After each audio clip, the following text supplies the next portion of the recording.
네, 6.3 재보궐선거 판세를 좀 짚어보도록 하겠습니다. 신지호 전 의원 그리고 성치훈 더불어민주당 부대변인 두 분 나오셨습니다. 어서 오세요. 네, 보름여 남은 지금 이 시점에서 가장 궁금한 건 바로 여론의 판세, 여론조사 결과겠죠. 경합지 여론조사 결과부터 좀 보여드리겠습니다. 먼저 서울로 좀 가보겠습니다. 이 조사는요, MBC가 의뢰해서 코리아 리서치 인터내셔널이 5월 16일에서 5월 17일 이틀간 조사를 한 결과입니다. 보시는 것처럼 더불어민주당의 정원호 후보가 43, 국민의힘의 오세훈 후보 35를 기록하고 있고요. 서울의 다른 여론조사 결과도 보여드리도록 하겠습니다. 이 여론조사는 조선일보가 의뢰해서 매트릭스가 조사한 결과입니다. 조사 기간은 앞서 MBC 조사와 똑같습니다. 5월 16일에서 17일이고요. 여기서는 정원호 후보가 40, 오세훈 후보가 37, 오차 범위 내로 좁혀졌습니다. 이번엔 대구로 가보죠. 네, 보수의 텃밭 대구에서 김부겸 후보 43, 추경호 후보가 37, 이건 MBC 조사고요. 네, 조선일보가 의뢰한 조사도 보겠습니다. 이곳에서는 격차가 더 좁혀집니다. 김부겸, 추경호 40대 38로 나타나고 있습니다. 마지막으로 부산도 좀 보겠습니다. MBC 여론조사 결과 전재수 후보 44, 박형준 후보가 38이고요. 조선일보 조사에서는 전재수 후보가 44, 박형준 후보가 35 이렇게 나타나고 있습니다. 성치훈 부대변인님, 서울, 대구, 부산 이렇게 세 지역 저희가 두 여론조사로 비교를 좀 해봤는데 어쨌든 막판으로 갈수록 격차는 조금 줄어드는 추세도 좀 보이는 것 같아요. 그렇죠. 아무래도 보수가 확실히 결집을 하고 있는 그 경향이 보입니다. 아무래도 공천 과정에 있어서 국민의힘이 참 자중질환을 많이 겪었잖아요. 그런 것들이 좀 정리되는 모습을 좀 보이고 있는 것 같고요. 특히나 서울 같은 경우에는 오세훈 후보가 이 장동혁 지도부와의 거리두기 이런 것들이 좀 어떻게 보면 먹혀 들어가고 있는 게 아닌가라는 생각이 들 정도입니다.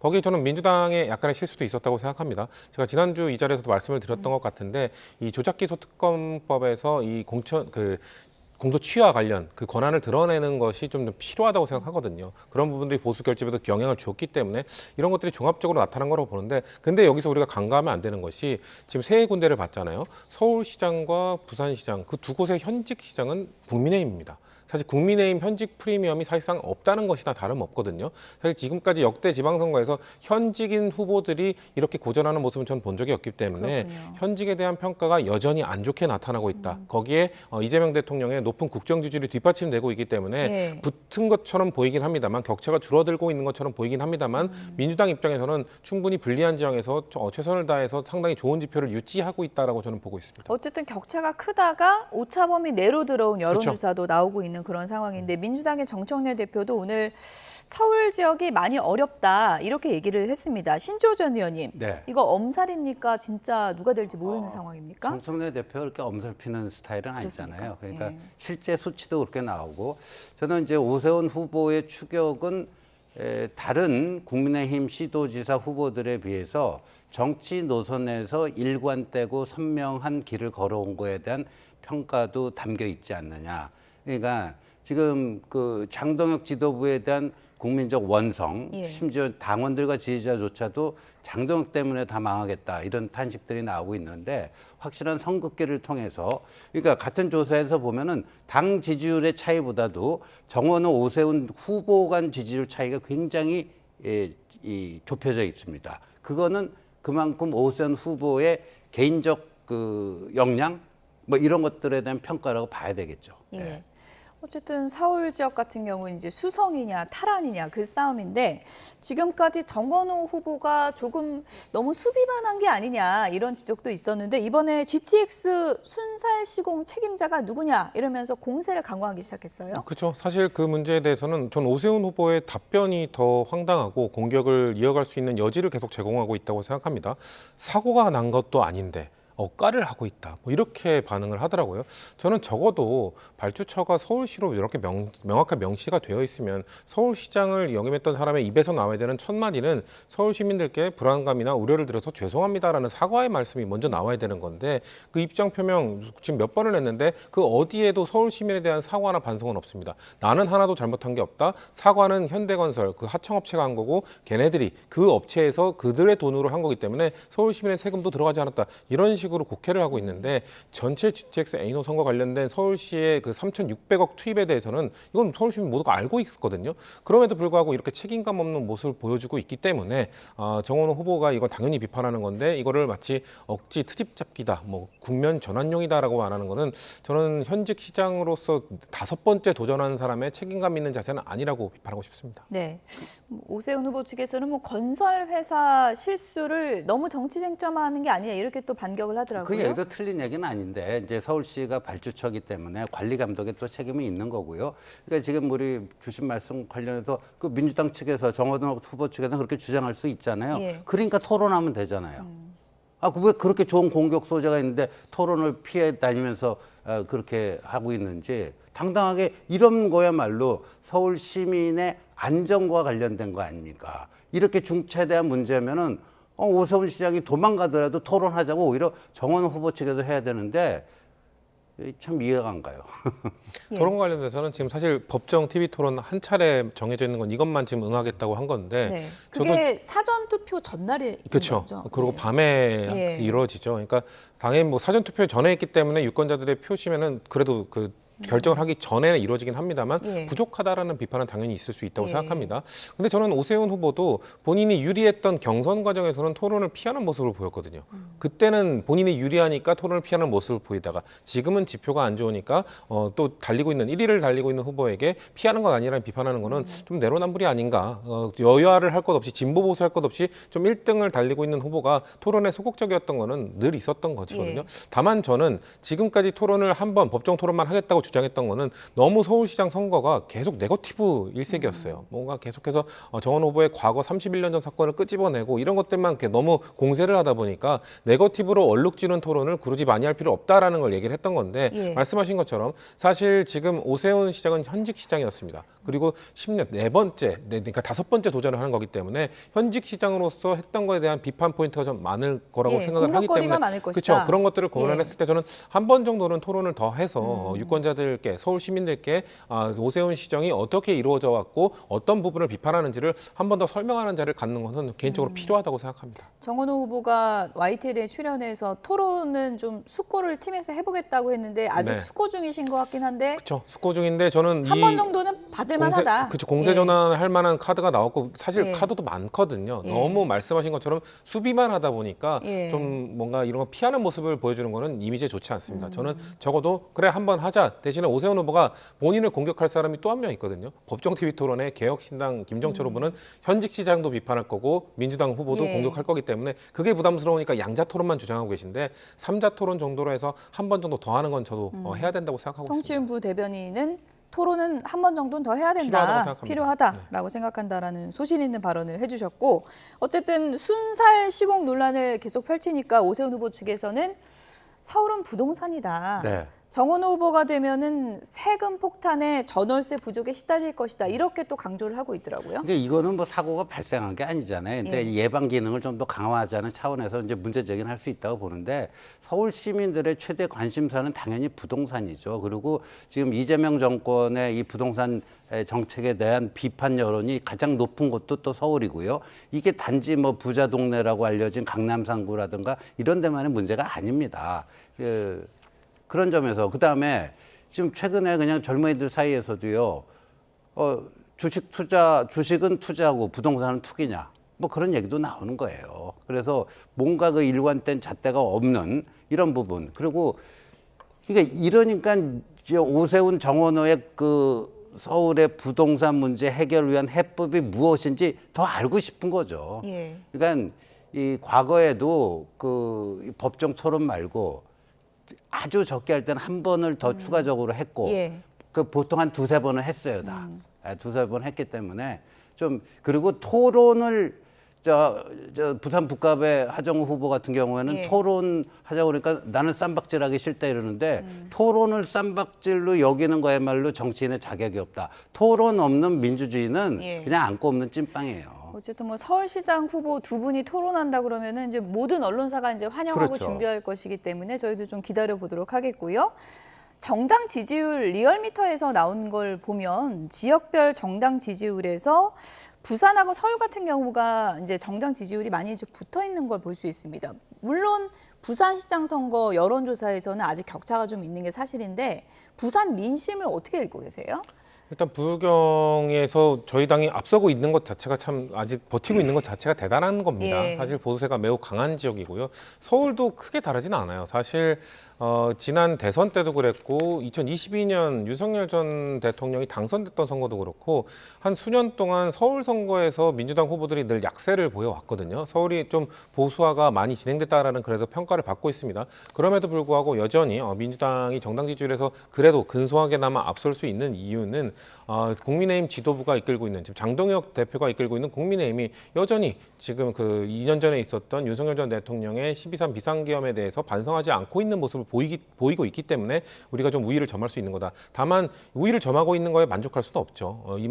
정말 이번만큼은 부울경에서도 좀 의미 있는 성과를 거둬야 되고 아까 우리가 예. 앞서 다룬 것처럼 서울에서 탈환하기 위해서는 지금 이 추세를 그대로 허용해서는 안 됩니다. 전환시킬 수 있는 뭔가 카드가 나와야 되고요. 태도도 좀 더 겸손하고 집권 여당으로서 국민들의 목소리나 때로는 야당의 비판도 겸허히 수용하는 모습들을 좀 보여줘야 집권 여당으로서 지금 이 국면을 전환할 수 있는 계기를 마련할 수 있다라고 말씀드리겠습니다. 예.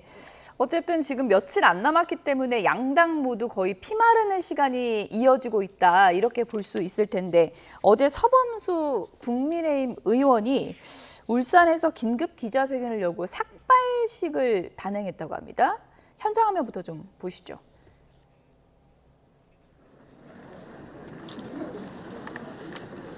네, 서범수 국민의힘 의원이 삭발식을 하고 있는데 예. 장동혁이 삭발을 해야지 왜 당신이 합니까? 뭐 이런 시민들 목소리도 들려요. 그 서범수 의원이 좀 저렇게 좀 충격적인 요법을 쓴 것 같은데 쓴 예. 이유는 저 삭발을 하면서 발표한 입장문을 보면은 이건 지방선거 아닙니까? 지방 일꾼을 뽑는 선거여야 되는데 12.3 계엄의 그 영향력이 아직도 짓누르고 있는 선거가 되고 있다. 근데 도대체 지금 지방선거 국민의힘 후보로 나온 분들이 12.3 계엄에 대해서 무슨 어떤 저기가 있겠는가, 책임이 있겠는가. 예. 정작 책임져야 될 사람들은 윤 전 대통령과 당의 지도부, 그다음에 윤어게는 계속 외치는 지금의 이런 건데 왜 그 애꿎은 사람들이 피해자가 돼야 되느냐 하는 그 외침이에요. 예. 예, 그래서 저런 건데 지금 부울경 같은 경우는 그나마 이제 그 공소 취소 그 움직임 때문에 많이 따라 붙었어요. 많이 따라 붙었는데 이 굉장히 저도 이제 부산 가서 여러 명의 그 유권자들 만나서 이렇게 대화를 해보면 예. 굉장히 그 갈등하고 있습니다. 뭐냐면 이거 국민의힘 찍어주면 또 장동혁이 자기가 잘했다고 또 더 버틸려고 그런 거 아니야? 예. 그 한편으로는 고민을 하면서도 근데 이재명 정권이 너무 폭주하는 건 또 막아야 돼. 그럼 내 편은 한편인데 이거 생각하면은 뭐 이런 표 주면 안 될 것 같고 또 저거 생각하면 그 표를 줘야 될 것 같고 이렇게 그 갈등하는 게 그 굉장히 많이 읽혀집니다. 근데 이게 선거일이 가까워지면 어느 한쪽으로 이제 마음을 예. 좀 그 정리해 가지 않을까 이렇게 보여집니다. 서범수 의원은 이제 중앙 정치 잘못이니까 후보와 중앙 정치는 좀 분리해서 봐달라는 뭐 호소 같은데요. 근데 좀 너무 늦지 않았나라는 말씀을 드리고 너무 싶은 늦었다. 게 왜냐하면 네. 서울시 울산을 지역으로 하고 예. 있잖아요. 지금 왜 갑자기 울산을 지역구로 한 국회의원이 삭발을 지금 이 타이밍에 했을까?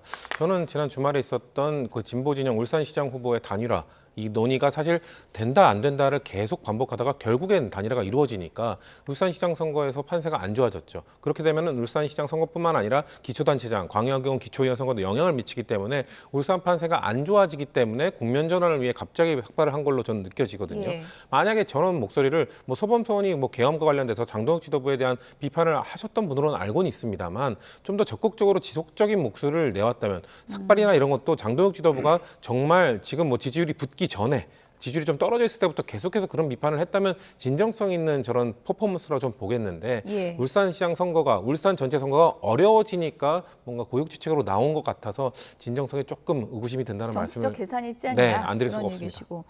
장동혁 대표 일정이 많아지면 민주당에는 어쨌든 좀 뭐 호재입니까? 어떻게 판단하고 그걸 또 막 계십니까? 호재라고 막 표현하기 그렇습니다만 예. 장동혁 대표가 선거를 조금 더 적극적으로 뛰는 것이 그리고 단순히 적극적으로 뛰는 게 아니라 만약에 적극적으로 돌아다니면서 12.3 비상계엄 반성합니다. 윤호개인 목소리 냈던 것 반성합니다라고 한다면 민주당에게 안 좋은 거겠죠. 악재가 될 수도 있겠죠. 하지만 지금 장동혁 대표가 돌아다니면서 하고 있는 얘기는 대통령을 무시하고 뭔가 과거에 대한 반성은 하지 않고 대통령 호칭도 사라진 지가 상당히 오래됐거든요. 그런 제1야당의 좀 불손한 태도를 보이는 것이 과연 결국 전국 선거는 중도층의 표를 얼마나 예. 얻느냐의 싸움이잖아요. 장동혁 대표의 지금의 모습은 중도층 확장에 전 도움이 안 된다고 보기 때문에 좀 더 열심히 뛰어주시면 좋을 것 같습니다. 네.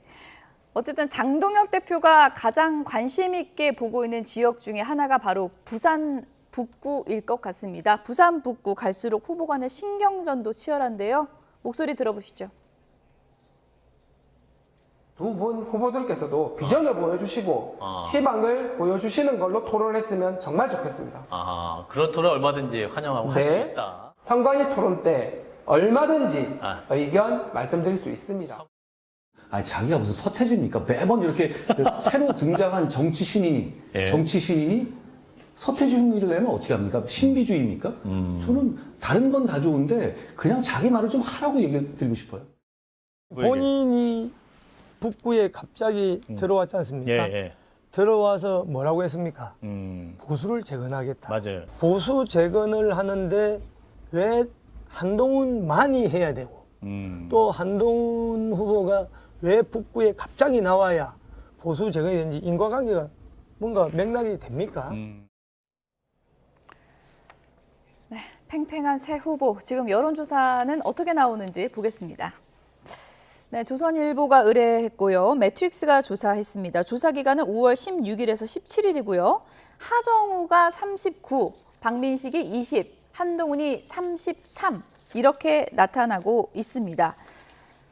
어떻게 분석하십니까? 하정우 후보는 지금 양자 대결도 나오고 있군요. 양자 대결도 같이 보고 얘기를 좀 나눠보죠. 하정우 대 박민식이 44대 30, 그리고 하정우 대 한동훈은 41대 39, 오차 범위 내로 바싹 붙게 되는 걸로 나타나고 있습니다. 그러니까 저는 이 혹시나 단일화는 가능성은 점점 떨어지고 있다고 봅니다만 예. 단일화가 되더라도 시너지 효과는 점점 안 나는 쪽으로 지금 흘러가고 있다라고 보여집니다. 왜냐하면 지금 3자 대결 때 그 보수 후보 두 후보를 합치면 53%인데 양자 대결로 갔을 때 어느 후보도 40%조차 못 받습니다. 이게 지금 사실 박민식 후보 쪽이랑 한동훈 후보 측이 좀 너무 격렬하게 감정 싸움을 하고 있기 때문에 양측을 지지하는 지지자들이 뭔가 우리 후보가 아닌 다른 사람이 올라갔을 때 나는 안 찍어. 내지는 그냥 민주당 찍을래 이런 응답을 하는 분들이 점점 늘어나고 있다는 거거든요. 그렇기 때문에 본인들이 아무래도 2등을 하는 게 일단 중요하니까 2등을 하기 위해 서로 상당한 공격들을 하고 있는데 처음에는 사실 박민식 후보만 격하게 공격하다가 예. 한동훈 후보는 좀 참는 것 같다가 역시 나중에 중반 이후부터는 공격을 또 본인도 하고 있거든요. 이런 것들이 서로 지지자들의 간격을 멀어지게 하고 있기 때문에 저희 입장에서는 단일화가 되더라도 사실 시너지가 안 날 것 같고 그리고 그런 감정의 격화짐 때문에 결국 단일화가 이루어지지 않을 거라고 보기 때문에 예. 하정 후보가 본인의 선거만 잘한다면 그리고 전재수 후보가 갖고 있던 지지를 좀 더 흡수하기 위한 노력만 한다면 충분히 좋은 결과를 거둘 수 있을 거라고 보고 있습니다. 2강 1중이 좀 굳어지는 겁니까? 그렇죠. 최근에 나온 오늘 조선일보 매트릭스 조사까지 그 7개 최근에 나온 조사를 보면 박민식 후보가 다 3위고 2위하고 상당히 격차가 난 3위입니다. 그러니까 이제 2강 1중 구도는 굳어졌다. 굳어졌다 이렇게 볼 수가 있고요. 같은 조사에서 지금 하정우, 한동훈이 지금 6% 오차 범위 내에 있잖아요. 근데 저 조선일보 매트릭스에서 부산시장 조사한 거 보면은 전재수 44%, 박형준 35% 아까 나왔죠. 예, 그래프? 여론조사 다시 좀 보여주실까요? 근데 그 예. 시장 후보는 개혁신당 후보가 있다지만 한 아주 3%인가요? 요거다 보니까 사실상 양자 구도예요. 근데 거기서 9% 차이가 났습니다. 전재수, 박형준이. 근데 박민식이 20이나 갖고 가는데 한동훈과 그 하정우의 격차는 오차 범위 내인 6%다. 그러니까 저 조사 하나만 가지고 너무 일반화시킬 수는 없겠지만요. 예. 그러니까 한동훈의 그 경쟁력이 박형준의 경쟁력보다 좀 낮다라는 거를 뭐 쉽게 얘기할 수 있는데 이제 박형준 후보가 좀 아쉬운 점은 아까 오세훈 후보처럼 뭔가 그런 선명성이 좀 부족해요. 예, 그러니까 전륜하고 보수 재건을 위해서는 뭘 어떻게 하겠다든가. 근데 박형준 후보는 뭐 윤 어게인 표부터 한동훈 지지 이것까지 다 자기가 아우르면은 보수 결집이 돼서 뭐 되지 않겠나 이런 생각을 하고 있는 것 같은데 그래서 그런 점이 일단 있고요. 그다음에 아까 그 단일화 관련된 거는 이제 민주당 쪽 희망사항을 마치 현실인 것처럼 자꾸만 이렇게 민주당 쪽 패널 분들이 이제 말씀하시는데 제가 거기를 여러 번 가봤어요. 예. 북갑을. 4번이나 가보고 쭉 보면 시간이 갈수록 이게 이제 관심이 높아지면서 쏠림 현상이 나타나고 있습니다. 심지어 박민식을 지지했던 사람들 중에 하정우 어부지리 해주면 안 된다 해서 한동훈 쪽으로 이동하는 사람도 굉장히 많고요. 그러니까 지금 이 선거는 이 굉장히 지금 예. 요동칠 겁니다, 판세가. 예. 그리고 시간이 갈수록 표 쏠림 현상, 이른바 민심에 의한 자발적 단일화. 이거는 갈수록 동탄 모델을 얘기하시는 거군요. 뭐 그게 일종의 그런 거 비슷할 수가 있겠죠. 예. 어쨌든 3자 대결에서 한동훈 후보는 본인이 이제 승리를 거둘 시나리오를 꿈꾸고 있을 거고 하정우 후보 같은 경우에는 일단 좀 40%를 넘겨서 좀 안정권으로 들어가는 것을 좀 목표로 하고 있을 텐데 여론조사 추이가 어떻게 지켜질지 이번 주에 좀 지켜보도록 하겠습니다. 지금까지 신지호 전 의원 그리고 성치훈 민주당 부대변인 두 분이었습니다. 고맙습니다.